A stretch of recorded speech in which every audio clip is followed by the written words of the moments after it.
મારું નામ કણઝારિયા મનસુખભાઈ મોહનભાઈ છે। હું શક્તિનગર ગામ જામખંભાળિયા તાલુકા દેવભૂમિ દ્વારકા જિલ્લાનો વતની છું। હું છેલ્લા 25 વર્ષથી આ ફૂલની ખેતી કરું છું।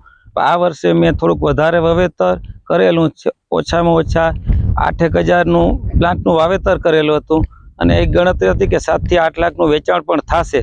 અને ભારે વરસાદને કારણે શરૂઆતમાં પણ થોડોક રોપ ફેલ થઈ ગયેલો, પણ ત્યારબાદ જો સુધારીને થોડોક રોપ તૈયાર રહ્યો, એ માલ પણ સારો થયો। તો આ ભારે માવઠાને કારણે અતિશય વરસાદ થયો અને પવન લાગ્યો એટલે ફૂલ નમી ગયા અને ફૂલની અંદર વધારે વરસાદને કારણે ફૂગ લાગી ગઈ, તો માલ બધો ફેલ થઈ ગયો।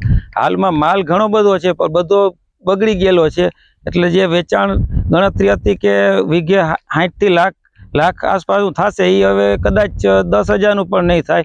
એટલે અત્યારે હાલમાં નુકસાન વધારે છે। તો આમાં તો કાંઈ ટેકાના ભાવે કે ખરીદી હોતી નથી, એટલે માત્ર છૂટક વેચાણ થાય છે। તો હવે વેચાણે હવે કોઈ આ ફેલ માલ બગડી ગયેલો લઈએ એમ નથી। તો જો સરકાર આમાં કાંઈ અમને સહાય કરે તો અમે થોડું ઘણું પગભર થઈ શકીએ અને આવતે વર્ષે વાવવાની ગણતરી કરી શકીએ, નકો તો બહુ નુકસાન છે।